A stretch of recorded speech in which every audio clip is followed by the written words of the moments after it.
Well, happy Monday, everybody. Hope everybody had a great weekend and a decent Monday. Let's just say that. This past weekend, I was trying to go camping. The weather is getting a little bit warmer, mid 80s during the day, low 60s at night. So I'm kind of traveling more north to go camping where the temperatures are cooler. But that didn't work out. 70% chance of thunderstorms. So I canceled my plans, and those thunderstorms came early Saturday morning, late Friday night, and after that it was not so bad, and I actually could have gone, and I probably should have gone. So it is what it is. Last weekend I went and yeah, last weekend went to a car show. Pretty cool. Did one little short on that, and then went to a train show. I was going to do some filming of the model train show, and realized I had a big crack in the camera of my phone, and that's how I do my videos. So as you can see, there's no crack in this camera. So yeah, that was a costly weekend, let's just say. After I got that fixed up and new phone, took the family over to Bellingraph Gardens, which is just south of Mobile, Alabama, to the Asian Lantern Festival. Tori and I had seen it twice before, once in New Orleans and once in Chattanooga, and now here it's a little bit closer to the house, and the other half went with us this time, and we got to enjoy it. So it was a pretty interesting little thing. If you ever get to see it around your area, go to it. It's pretty cool. So yeah, that's about it. Work's going in typical work, so no big deal. Yeah. Now, usually I know what's coming in my mail, but if you notice, I only have one envelope. This is a kind of a special edition of Mailbag Monday, let's just say. Gentleman I've known for probably close to 20 years, but I've never physically met him, if that makes sense to you. Back in the days of the forums, what you kids today would call, I don't know, what's that, Discord or whatever it is. It's kind of like Facebook groups, anything. Anyways, the forum site. I was on a forum site when I was really big into cigars back in the day. And just met an acquaintance here of a guy named Joe. I'm just going to leave it as Joe. And got off the forums, found him on Facebook, and we've talked pretty regularly back and forth through the last 20 years. Seems like a really good guy. And he watches my videos, so thanks, Joe. So he said he would send me some postcards from up in his area. Now he lives up towards New Jersey, out there on the coast of New Jersey, and I don't think I have any postcards from New Jersey. So he's offered to send me some postcards. So I literally don't know what's in here, how many's in here, or what. This is all one-shot take of this. Now, I'm probably not going to know the specifics and history of these postcards or what's in here. So what I might do is, once I go over the first impressions of the card, I might add in a second bit if I can find some history on them. Kind of do that. I won't make it too detailed because, like I said, I don't know really what's in here, but I might do a little research in the end. So yeah, let's go ahead and open up today's Mailbag Monday. And no fancy camera tricks today. Let's get into it.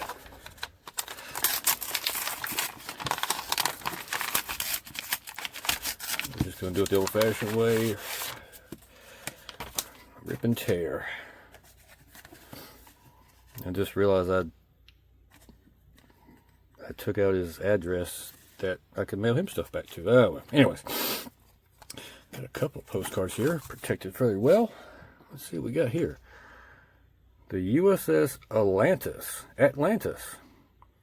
remains of an experimental concrete ship, one of 12 built during World War I, provided impractical after several transatlantic trips because of weight, towed and sunk here at the wharf in 1926. Huh. Interesting. I had a buddy in college. He had a physics class to make a scale boat out of concrete. I don't know how that went. Anyways, yeah, that's interesting. A concrete ship. That would probably be one of the least materials I would think to make a ship out of. It just seems heavy, and I don't know. I mean, I guess steel's heavy too, so I don't know. That's pretty interesting. Been there since 1926. Huh. That's pretty cool. Oh, Cape May Lighthouse. Now, I like lighthouses. I'd love to go see all the lighthouses in the United States, but there's so many of them. If you know what state has the most lighthouses, Let me know in the comment section below. I know where it's at. Do you know? Let me know. Cape May Lighthouse. Let's take a look and see what it says about this Cape May Lighthouse. It says Cape May Point Light, Cape May Point, New Jersey. One of the largest on the lighthouses on the Atlantic coast. Our current lighthouse, built in 1859, replaces the first two destroyed by the sea and erosion. So this lighthouse has been there since 1859. That's what, 170 years almost, something like that. Yeah, wow, that's pretty impressive. Pretty impressive. I like it. I like lighthouses. I wonder if you could tour that. I've done 2 or 3 lighthouse tours. Me and my daughter. There's a couple here close by we'd like to get to, but it's kind of far away, so it's not like a spur of the moment thing. But we'll get there. And the Sunset Beach. Let me guess. Cape May. Let's see here. Doesn't have made in the USA. I like it. But it's a pretty sunset. It's interesting because my hometown faces south, I guess you say, right in the Gulf of Mexico. So our sunsets, if you're looking at the Gulf, it's off to our right hand side. So this must be how it points out. I don't know. That'd be kind of cool to figure out where that's at. But it looks like there's like a rock, or is it that ship out there? I don't know. If you know what that is out there, let me know. That's pretty cool. I like it.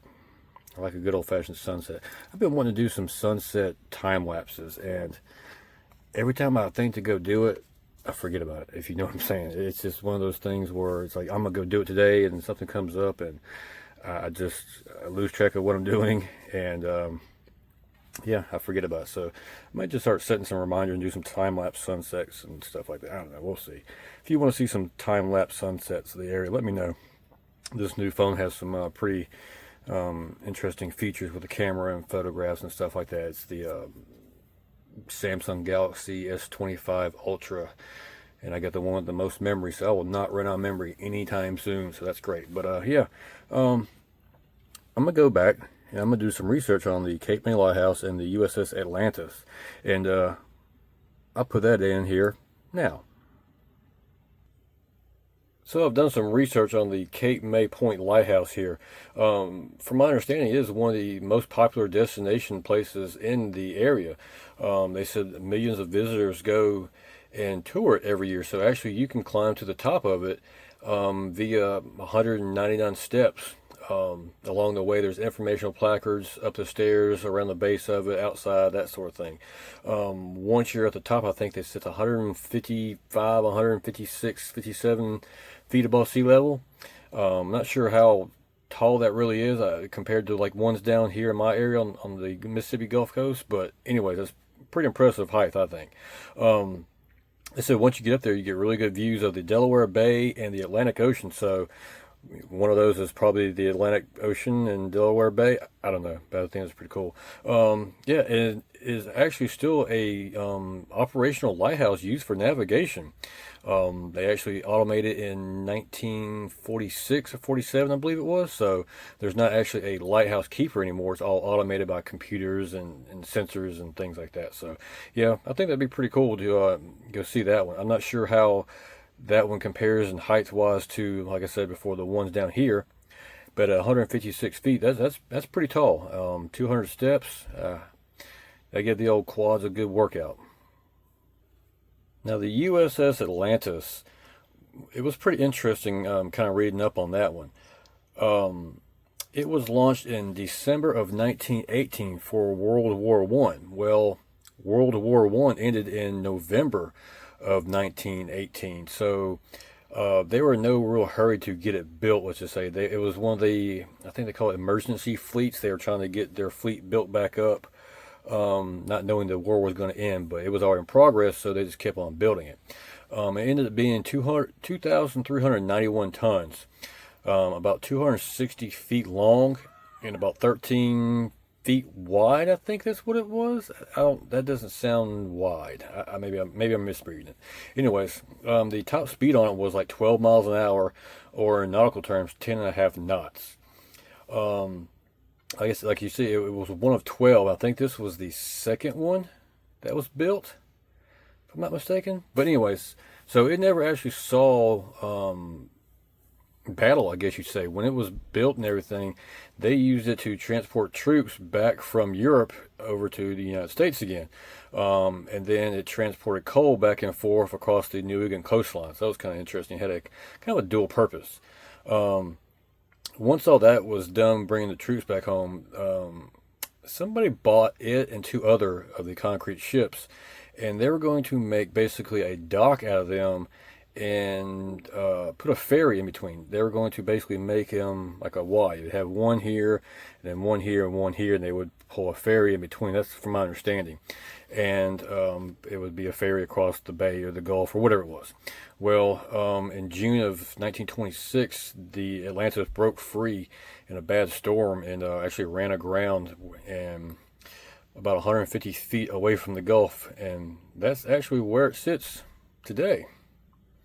So it's kind of interesting to see a shipwreck. I mean, there's a handful of shipwrecks in my area, but you have to be a snorkel or certified diver to go see them. And I mean, and you go up there on the northeast, and they got them right there on the Gulf Coast, or not really the Gulf Coast, the Atlantic coast. Excuse me. But yeah, so that was a pretty interesting Mailbag Monday, a kind of unexpected Mailbag Monday with the lighthouse and the Sunset Beach and the concrete ship. I had heard about concrete ships before and never looked into them enough. It was kind of interesting reading up on a little bit on the history of them and why they did it and everything. It was kind of an experimental type thing, but obviously that didn't last because I think that might have been one of the last mass produced, but produced for military reasons, ships of concrete. So yeah. But yeah, that's just kind of a cool Mailbag Monday from New Jersey from my buddy Joe. And Joe, I appreciate you sending these to me. I really do. It's pretty cool. I really do appreciate those, buddy. But anyways, like always, I appreciate y'all watching, and we'll see you next time.